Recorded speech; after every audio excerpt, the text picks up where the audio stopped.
All right, Pete, Everton are clearly struggling to score goals. Only one team in the Premier League has scored fewer. Should they allow Dominic Calvert-Lewin, though, to walk or maybe try and sell him for some sort of profit in January and trying to bring in a striker either this January or in the summer if there's some budget available? Yeah, I think Everton are at a bit of a crossroads now with Dominic Calvert-Lewin, as is the player. As you said, he's free to talk to interested clubs in January with his contract situation.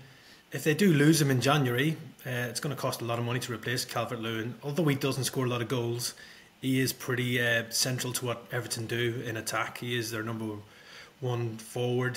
When he's fit and firing, he is one of the best strikers around in the Premier League. It's just that he doesn't fire enough and he's not prolific enough as a goal scorer. But I think the key thing for Dominic Calvert-Lewin right now is he seems like he's over those injury problems.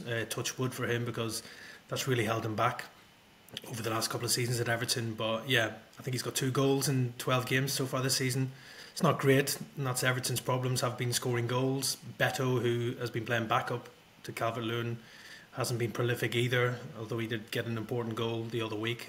But yeah, Everton obviously, I think when the new ownership does finally go through with the Friedkin group, I'd imagine bringing in a new striker will be a top priority. But whether they do it in January or summer, a lot will depend on Calvert-Lewin, who really is in the box position here on his career.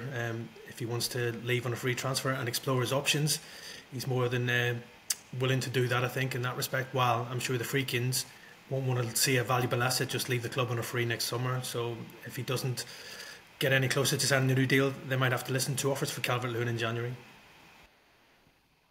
And are both of you surprised somewhat at the club's linked with Dominic Calvert-Lewin? Obviously, he's had injury problems. He's not scoring loads of goals, yet he seems to be linked with the likes of Newcastle, AC Milan. It's a little bit surprising for a player who hasn't really hit the peak that we all expected him to hit a couple of years ago.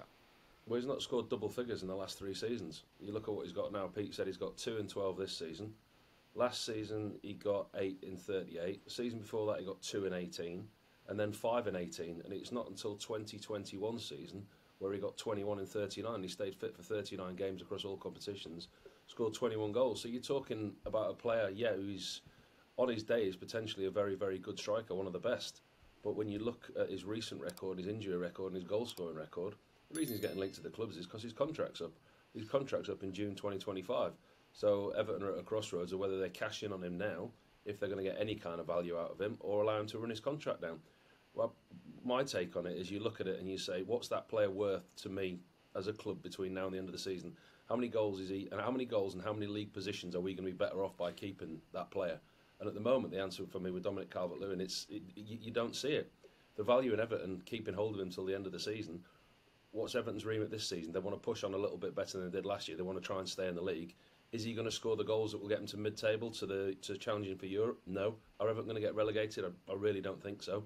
I think there's an argument to cash in on him in January before his contract does go, for what little money you would get for him.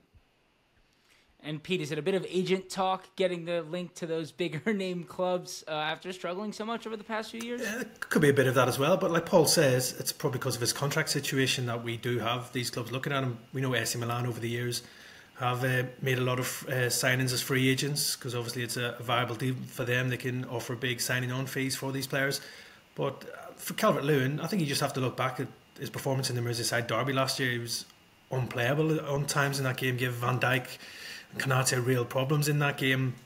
And that's what Everton need. They need Calvert-Lewin playing like that every week and scoring goals like that. But unfortunately for them, they just haven't seen enough of it. He turns 28 in March, Calvert-Lewin as well. So he is now at that stage of his career where he is thinking probably his next contract will be his last big contract, and whether that's at Everton or somewhere else, we'll have to wait and see. But yeah, I'm sure you've got to remember, just a few seasons ago, he was an England international, and you had the likes of Arsenal being linked with Calvert-Lewin as well. So as a free agent, I think they'll definitely be interested in him if he doesn't sign a new deal at Everton. Well, they only paid £1 million for him, didn't they, in 2016? So you look at the length of time that he's been there, they paid £1 million from him from Sheffield United. So in today's day and age, you look at that compared to other players, you're not going to get much for $1 million. So there's the argument that keep hold of him, because for what they've paid for him, it's been worth it. And obviously with the takeover looming, the Friedkins are lining up a bit of a short list should they not feel confident in Sean Dyche. We've talked about Graham Potter before, Paul, but Edin Terzic and Sergio Conceição are now kind of reaching the top of that list. Those would be pretty massive gets, don't you think?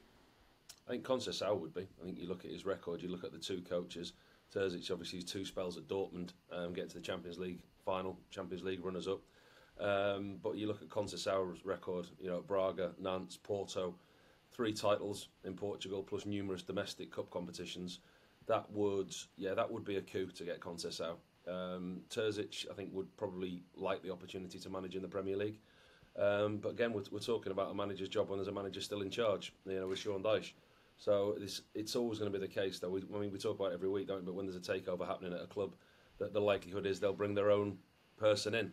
Terzic and Conceição, neither have obviously been tested in the Premier League, but out of the two, I would say Conceição would be the biggest draw when you look at his CV and what he's won as a manager, and the experience that he's got and the ability that he's got to develop players as well.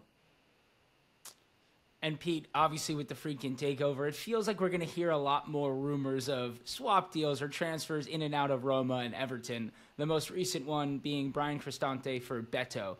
Any real truth behind these, or this is just the media kind of taking 2 players who might fit in opposite squads because of this takeover? Yeah, there's going to be the obvious links between Roma and Everton with the same ownership, but I don't see there's much in this link between Cristante and Beto.